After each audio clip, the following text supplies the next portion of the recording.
আমরা ধর্মনগরে বিভিন্ন জায়গায় আমরা এই ধর্মঘটের সমর্থনে সংগঠিত হয়েছি। আমরা প্রেমতলাতে অত্যন্ত শান্তিপূর্ণভাবে আমরা পিকেটিং করছিলাম কদমতলা রোডের উপরে, এবং জনগণ সাড়া দিয়েছেন।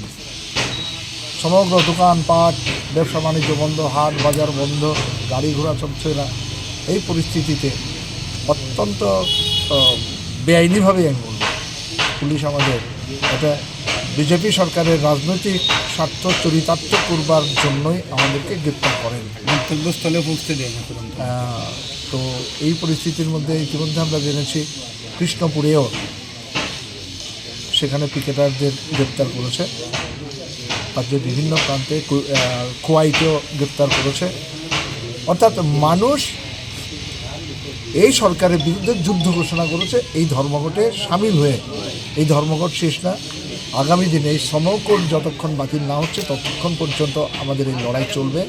ইতিমধ্যে আমরা গর্বিত ও আনন্দিত, world federation of trade union এই আজকের এই ধর্মঘটের প্রতি তাদের পূর্ণ সমর্থন জ্ঞাপন করেছেন। অর্থাৎ আগামী দিনে গোটা বিশ্ব জুড়েই শ্রমজীবী মানুষের মুক্তির জন্য যে লড়াই, এই লড়াই আরও সংগঠিত হবে। আমরাও গিয়েছিলাম, আমরা বেরিয়েছিলাম সবাই।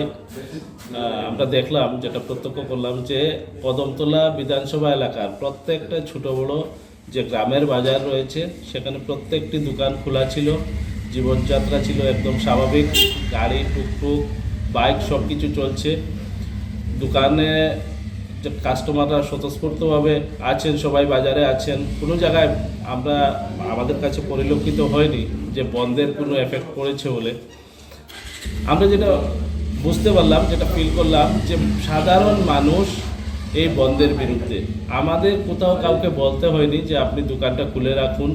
ওনারা নিজেরাই সবাই, যারা ব্যবসায়ী আছেন, যাদের গাড়ি আছে, নিজেরা নিজের উদ্যোগে এই বন্ধের বিরোধিতা করে স্বতঃস্ফূর্তভাবে মাঠে আছেন। এবং সবাই, আমরা কয়েকজনের সঙ্গে আমাদের কথা হয়েছে, সবাই এই বন্ধের বিরোধিতা করছে। কারণ সাধারণ মানুষ বুঝতে পারছেন আজকে যে সিপিএমের মূল উদ্দেশ্যটা কি। সিপিএমের মূল উদ্দেশ্য হচ্ছে আমাদের যে জনবিরোধী সরকার, যে সরকার জনকল্যাণমুখী সরকার, উন্নয়নের সরকার, সেই সরকারের কাজকে, উন্নয়নকে বাধাপ্রাপ্ত করা। সাধারণ মানুষ সেগুলো দেখতে পাচ্ছেন। এর জন্য এই আমাদের কদমতলা বিধানসভা সহ রাজ্যের অন্যান্য জায়গাতেও আমরা যেটা দেখতে পাচ্ছি, সর্বত্র জীবনযাত্রা স্বাভাবিক আছে, স্বাভাবিক